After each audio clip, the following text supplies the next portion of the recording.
Hey guys. Alright, so today we are going to cover the bracket kit or the body bracket kit for 1966 Mustang Fastback. Now, they come in a lot of different shapes and sizes, and obviously there's more than this what you see on the floor right now. We're going to go over of the leftovers that I have from the build. These are the roof corners from the front end for your visors, sun visors. We'll go over that in the car in a minute.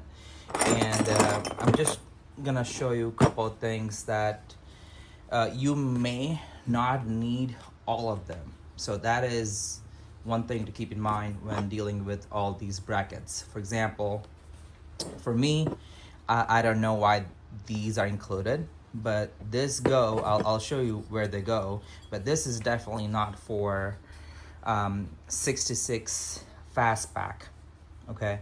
Just an FYI. So if you're working on a 1966 Fastback, even though it's original or conversion or a complete new ground up,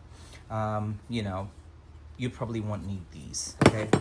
There are like 3 of them. Also, this is one more thing which I can't figure out where this goes. This is the only one that I have no idea where this goes, okay? Eventually I will figure out, but if you guys know, please comment below. I am going to post this video pretty soon before I pretty much, end up wrapping up the car. So that's that. Now, let's move into the car and let's get the show started.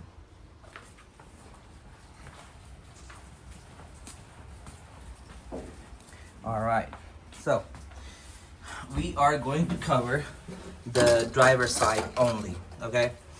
Basically, you replicate everything that you see, the passenger side, not the driver's side, passenger side. Whatever you see here on the passenger side, you replicate that on the driver's side. All right, that being said, let's start. Okay, so the very first and foremost thing is you're gonna see this L bracket. Looks pretty simple, right? This is what it looks like with one hole.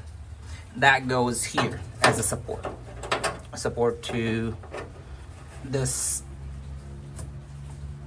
dash pad and the body. Now, I already have one behind that. I'm not sure if you can see it, but it's there. Trust me, it's there. I saw it. So, moving forward, you're gonna look at the roof.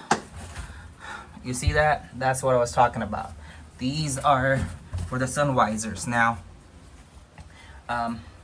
person who already did my conversion had them ordered and installed. So that's that. And they both are same on each side.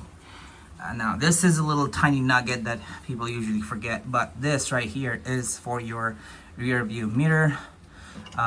Basically got a hole-in-one for you to screw in, but the goal here is you're gonna see this 3 dots. Now, those 3 dots also is for your rear view mirror.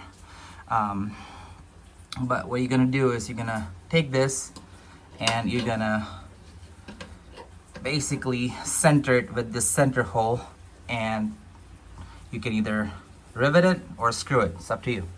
All right, moving forward on this side. Now, this is where a lot of people have problems with here. You're going to find 4 of these. Now, these are not flat. You see how these are curved? And let me go ahead and grab an example to show you what they are. Give me just a minute here.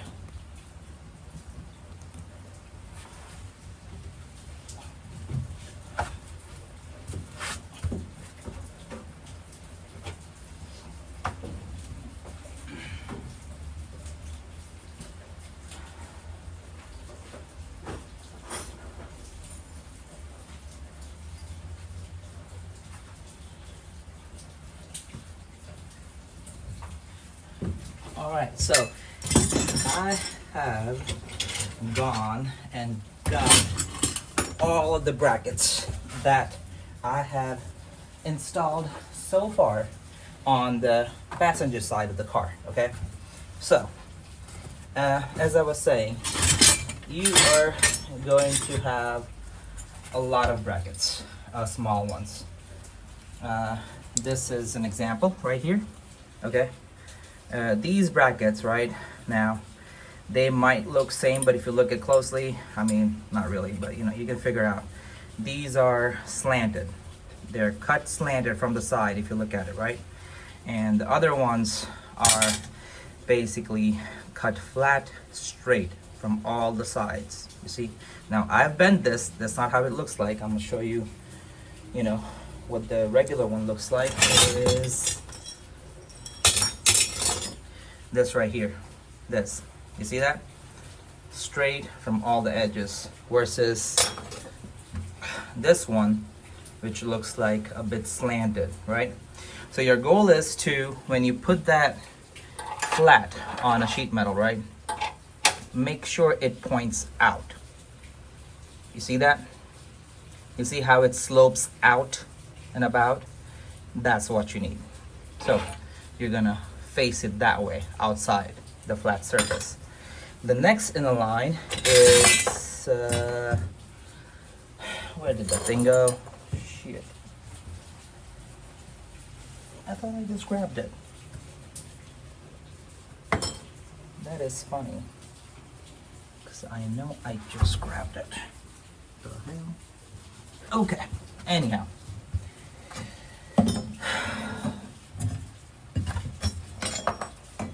This is what it looks like, the second piece. It's a curved half on the other side and corner. So what you're trying to do is you're trying to match this corner of the body with this corner that you see here, right?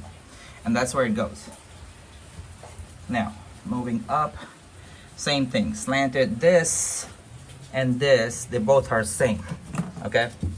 They both are going to be same, this and this. Moving on the back end. Found it, this motherfucker. Okay, so you see this? This is what it looks like. A lot of people have trouble finding where what exactly this goes, but yeah, there it is. And this is gonna go on the driver's side, of course, but you know. All right, so on the wheel well, this is your fold down seat or door, fold down flap, so-called, is going to get mounted on. Now, you need to be careful on which one you pick, because they both look literally identical. See? Told you. Oh, well, there is subtle difference, but you get it, right? It's very easy to mix up. The goal is to point this right here, the side ones, right? The goal is to point that towards the back of the car. And when you do that, you can do it with this one too, right? You see that? You can also point this back, but the goal is to have these 4 hole and one in the middle on the top. That should be your goal, so that when you mount it, this should be a little bit more up, so that this plane right here is flat and the door rests on it, or the lock rests on it and whatnot. And before we move further, I gotta go back it up a little. Here on the floor, if you look at it, that is your seat latch, right? Obviously this is a conversion, so that, you know, I've held this on places with magnets, so not the final, obviously, adjustments. But yeah, this is where it goes. You may want to refer to any other online diagram that has maybe the measurements, but if you don't want to deal with all that, the easiest way to do it is make sure you have all your interior that you're going to install ordered, right? And then you're going to install these, or you're going to put the seats on top, whatnot, and then you're going to just put the seat down and see where exactly the counterpart sits, and then pretty much mark it there and done with it, right? You also have this stick figure looking thing. As you can see, that's where it goes, right? It goes on top of this like that, and the other side same way. The flat side that you see here where you're gonna weld on and stuff, that basically points towards the inside of the car or towards the wheel well. So keep that in mind. I mean, it's pretty easy, but you know, sometimes people do need this little info. Now, moving forward, you have these stabs on the floor. See that? They look like, where did it go? There, right here. This is what they look like, right? Same thing. Make sure this is flat, right on top, and that's where it screws in. The screw part, obviously, is on the top. Don't do this, okay? So that's that. You have this little thing. This is also for the seat to go in there, okay? So that's that. That's right above this or below this shock hole, whatever you want to call that. Not the right term, by the way. The shock hole. Sounds funny. Anyways, moving on to the other side, or the little bit more upper side. You have this little small looking thing. Let me find out where it is in my hand. Well, looks like I forgot about that one. Maybe. I don't have the counterpart or the stuff that goes on the other side. I have it, I just don't know where it is right now. But anyway, so this is the one that might look like this, right? That might look like these, right? But this one has a hole in it, right? Clearly. This goes exactly right beside this line, okay? Right here, down here. Moving on the side, you have these things. Counterpart, let's see. There we go. It looks like this, right? Your goal is to have the hole up and about. And this flat side and the back flat side is to weld stuff to, right? So as you can see, this is how it's going to be, right? Upright, weld here, weld here. Again, all these things are held by magnets as of right now. Some of them I've screwed in, but you get the point. This stick figure looking thing again, where did it go? Okay, here's what it looks like, right? Look at that from the side, from the flight, from the top. The goal is to have this longer leg to be inside. You see how we have an indentation right here, like a slope going in, and that's where this comes in, right? The leg goes here, the middle screw gets screwed in here, and the end one, you'll have it. I have the hole on the other side. So yeah, there you have it. Now, there is going to be 1, 2, 3, 4, 5, okay? And well, if you look at this till the middle of the car, right? Because that's what I'm covering. I'm not covering past that because, well, you replicate the stuff on the other side. The regular ones, the one that looks like these, right? They don't have, now if you put this on a floor, right?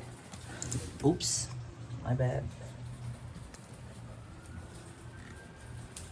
Okay, we got it. All right, so if you put that on a floor, you see, you would consider this as the height, right? From here to here is the height of the clamp. Now, when you do this, there are 2 different heights on the clamp, these simple looking clamps. Those are taller, right? You can see it from here. These are taller. So 1, 2, 3. These are taller at the back end to take this into account, the indentation of this thing into account, right? And then the normal size would go here, here, and then the counterpart on the other side of it. So that's that. Now we do have a couple more. Let's go over them. I think I covered most of it inside the car. I might have to step outside in order to do the other ones. Also, keep in mind that those holes that come in, for example, if you look at the driver's side right now, you see they already gave you this. Sheet metal already gave you these holes to match up to, right? Now, sometimes these holes are bigger than what you see here. You can get a regular screw, like a set of screws, sheet metal screws, and then, you know, screw them in. That's what I did over there. But if you don't have bigger screws, just rivet it. It's easier that way, right? I even did that on the mounting clip. As you can see, it's easier because those studs broke actually. But anyway, coming back here, inside the trunk, you're also going to find this little piece right there. Now this is for the trap door, what do you call it? The hinge mechanism, or something that pretty much helps the hinge, right? Now that one goes right here above, right? It's supposed to go right here and weld it.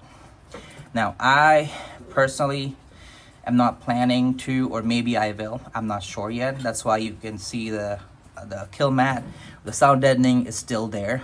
I may remove it and, you know, install it. Might as well, you know. And then you're going to have these little things. Very odd, but it is what it is. Now, when you do conversion, you're gonna have my welder kind of did pretty shitty job over there in the corner, you can see, right? But this was supposed to be like this right here. You see how it matches this, right? So I'm not sure if the guy used the correct back panel, you know, but long story short, these go right here like this on both the sides, right? Obviously there's a lot of cleaning up to do in the car, but there you have it. That's each and every bracket that you will see in your bracket kit. It's called whatever year your car is, and then, you know, interior bracket kit, that's what it's called. Now these, right, I'm gonna show you where they go. If I had a different car, I think they are in 67, not 66, but this is the back of the roof right here, right? One of them will go right here in the middle, somewhere here, you know, and then other will go in this corner, and the last one will go in that corner right there. So for me, that's not the case, so I am going to leave that out. I'm still figuring out one thing, I think so, which is these holes right here. I'm pretty sure I'll figure that out quick, but that's it, folks. That's the wrap. And I can show you, I'll have a video out for the entire door interior, so, you know, just look out for that. And then just a quick peek on what's going on here. It's a resto mod. It's a Coyote 3rd gen. Suspension's done. Brakes are obviously in lieu. Fuel lines are done. I had a tank, but I took it out because I know I was working and it's pretty, I don't want to mess anything up. But yeah, that's pretty much it. Peace out.